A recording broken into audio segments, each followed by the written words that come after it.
cái nạn nhân. Quá đau lòng cả nhà, quá đau lòng. Mọi người để lại bình luận cho con biết đi. Cái mặt pha này là như là cô Phương Hằng đụng tới sư Minh Tuệ là họa này cô rất lớn rồi. Họa này cô cực kỳ lớn rồi. Sáng nay con còn đi một vòng ở tại cái khu cái gì khu gì đó, khu Đại Nam gì đó, đi được một vòng có người quay phim. Bây giờ là tới chiều, bây giờ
Trần Thị Đời, quê ở Hậu Giang. Bà Đời có chồng và 2 con gái. Vài tháng trước, bà Đời nói với người thân rằng muốn ra gặp bà Nguyễn Phương Hằng vì rất hâm mộ bà. Đó, mọi người thấy không? Nghe câu này mọi người quá đau lòng không kìa. Sau khi đến Đại Nam thì xảy ra tình huống như mấy hôm nay, các anh chị cũng đã thấy.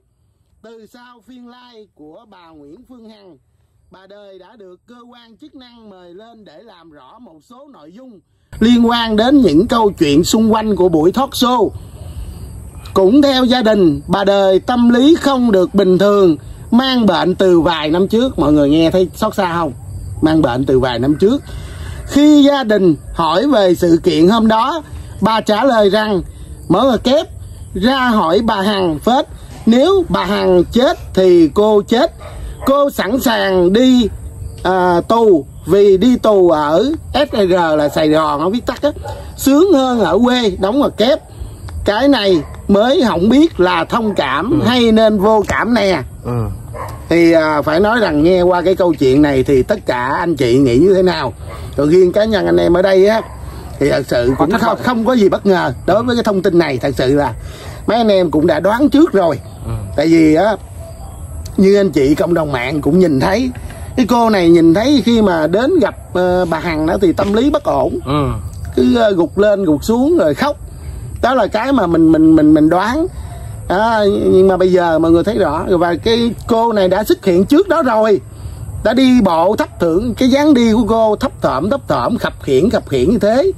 Thì có lý gì là cái người mà mọi người biết là cái bọn bao que xỏ lá thì chắc chắn rằng không ai ưa rồi, được là coi như ship trong cái danh sách đen, đúng không? Tuy nhiên mình muốn nói ai thì mình phải xem xét cho kỹ, chứ không thể nào mình cái vấn đề danh dự con người nó rất là quan trọng.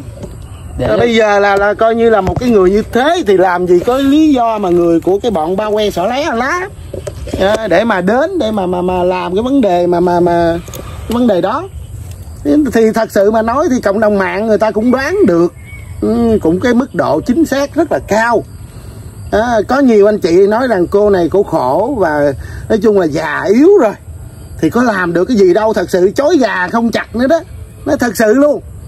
Biết là coi như là cái thành phần đó là cái thành phần gọi là cái thành phần gọi là thành phần xấu rồi, đúng không? Không có ai mà coi như là chấp nhận được. Tuy nhiên là mình phải xem xét cái vấn đề. Bây giờ mọi người thấy là bây giờ cái thông tin này cũng tin cậy đó anh chị, tại vì Nguyễn Xin đưa tin lên, cái tin này nó liên quan tới cái vấn đề đó, không phải đơn giản đâu. Nguyễn Xin là báo chí coi như là cũng có thẻ nhà báo mà, chính thống rồi. Tại vì nói chung là mọi người cũng đoán, mọi người thấy đoán ấy cũng đúng rồi đó. Đó, có những cái bình luận của mọi người nói cái cô này chối gà không chặt nữa thì nhiều khi áp đặt cho người ta, không tội người ta cả nhà. Thì thấy cũng tội bà. Bây giờ là bây giờ người nhà người thân của cô đó sẽ ra sao? Người nhà người thân của cô ấy, bây giờ không lẽ bây giờ là sao mọi người? Tội nghiệp lắm. Thì mọi người cứ suy nghĩ đi. Thì chờ cô Phương Hằng coi thế nào đó mọi người. Mình cũng thì đó này chắc khó không đến chính nổi rồi. Bây giờ người ta đã như thân thế như vậy rồi cả nhà. Cô này là ở dưới Hậu Giang thì cũng có chồng, có 2 đứa con rồi. Nói chung là cũng hâm mộ bà Hằng đó, tại vì thấy bà Hằng nó làm những cái việc tốt. Thì cô này từ dưới quê lặn lội xa xôi lên, thì kiểu như là hâm mộ bà. Bây giờ xảy ra cái cớ sự này, tại vì cái phiên livestream đó không có nghe tiếng của cái người phụ nữ đó, em công nhận không? Thì đó cái anh đọc cái lời thoại của trong cái này, cái lời thoại của nè, cái lời thoại Nguyễn Xin diễn giải ha.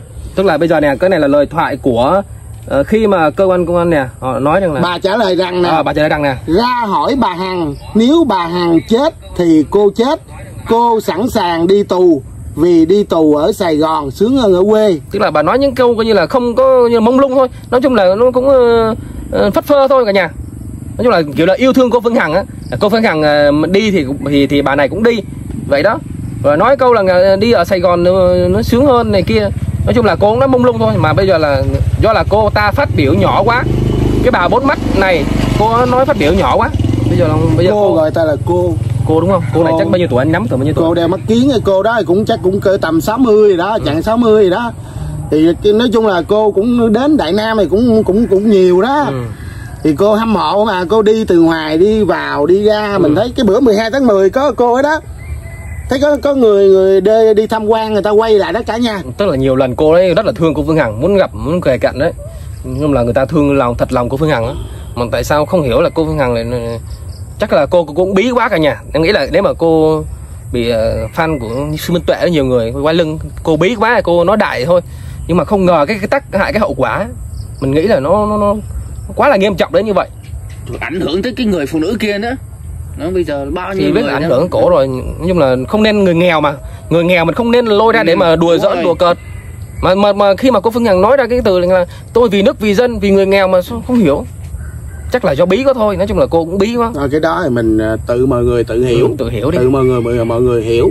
Nhưng mà đây là cái thông tin của Nguyễn Xiên, thì cái thông tin này không ai dám bịa đặt đâu cả nhà. Tôi bảo đảm anh Nguyễn Xiên này anh cũng không cái gan trời, anh cũng không dám bịa đặt. Còn bây giờ bác bỏ những cái tin đồn thì nói chung là mọi người cũng tự hiểu. Mình cũng không muốn nói, tại bây giờ mình nói thật sự mình không có fan nào hết. Ví dụ cái gì đúng thì mình ủng hộ, mình ủng hộ cái sự thật, mình không có fan nào cả. Bây giờ nếu mà fan phiết thì kiểu như là mình không có khách quan. Tại vì bây giờ á, giống như bây giờ anh binh em đi, ví dụ như em làm những cái điều không đúng thì anh cũng cho qua xe luôn, anh lấp liếm, anh bung, anh che luôn, đúng không? Cho nên là cái gì nó cũng phải nó rõ ràng. Ví dụ như cái vấn đề mà bao que đó là cái vấn đề hết sức nhạy cảm. Mình phân tích cái chỗ này nè, kệ đi. Nó rất là nhạy cảm, tại vì cái đó là cái tội đồ của dân tộc, không ai chấp nhận những cái thành phần bao que hết. Nhưng mà mình nhìn á, cái sự việc á là mình phải nhìn theo cái hướng đa chiều. Cái người phụ nữ trên á, nhìn thấy thứ nhất mình có thể hiểu được là thứ nhất là cái nhìn thấy rất khổ sở, và cái người ta không có cái kiểu như đầu óc ta như thế nào đó, mỗi lần gặp là khóc. Thì những cái thành phần mà bao que mọi người biết là nó rất là thủ đoạn và nó hoạt động nó rất là tinh vi. Chỉ có bên chỗ mà nhà chức năng đó, cơ quan chức năng thì người ta mới xác định được thôi. Chứ nhiều lúc á, mình người bình thường á, nhiều lúc mình cũng không có thể nào mà xác định chính xác được bằng phía bên cơ quan chức năng được. Cho nên là mình nghe thông tin là mình cũng nghe rồi để đó thôi, chứ mình không thể nào mình lên mình đưa lên mạng mình kết luận được. Một cái người Việt Tân cái là dám ra chỗ đông, mà cái cô này rất là cảm xúc cả nhà. Cô này cô cái bà coi như là mắt kiến này rất là cảm xúc, nhưng mà tay run ngồi kế với Phương Hằng mà vui đến mức ngồi gần idol của mình, người mình thương cô Phương Hằng thì cảm xúc bà gục mặt xuống bàn bà khóc quá trời là khóc luôn. Rồi lúc đó có cái người trợ lý mà áo trắng cầm cái khăn mùi so lao đó, thì mình nói trời bao que gì đâu mà sao nhìn thấy vừa thứ nhất là coi như là nhìn thấy sao đúng không? Đúng rồi. Nhìn thấy thứ nhất là khóc yếu đuối, kiểu dạng yếu đuối á. Thì lúc đó bà Hằng khuyên là mạnh mẽ lên này kia rồi đó. Thì nói chung là thôi bây giờ cái vấn đề ông nào vô tiếp để tôi coi cái này. Qua kênh bên rồi ok. Giới thiệu mọi người xuống rồi. Qua Minh nha cả nhà. Bây giờ mọi người nói bây giờ là mọi người hãy cô bác nào mà ai mà chưa theo dõi, chưa bấm like, chưa đăng ký kênh, và cô bác hãy bấm like, share, đăng ký kênh để ủng hộ cho tụi em nhé. Sắp tới sẽ tiếp tục có những cái coi như là màn đối chất, coi như là chúng em sẽ tới Đại Nam để coi như là tìm hiểu và cô Phương Hằng sẽ ra như thế nào nha mọi người. Nói chung là bây giờ là quá đau lòng cả nhà. Cô bác, chú bác ai mà chưa like, subscribe, đăng ký kênh này thì mọi người like, subscribe nhé. Cảm ơn mọi người rất nhiều. Chúc bà con cô bác buổi chiều sức khỏe. Mọi người hãy cùng chờ đón những cái tin tức mới nhất từ báo chí chính thống nha cả nhà. Hãy để lại bình luận và thả tim một cái nút like ủng hộ nhé.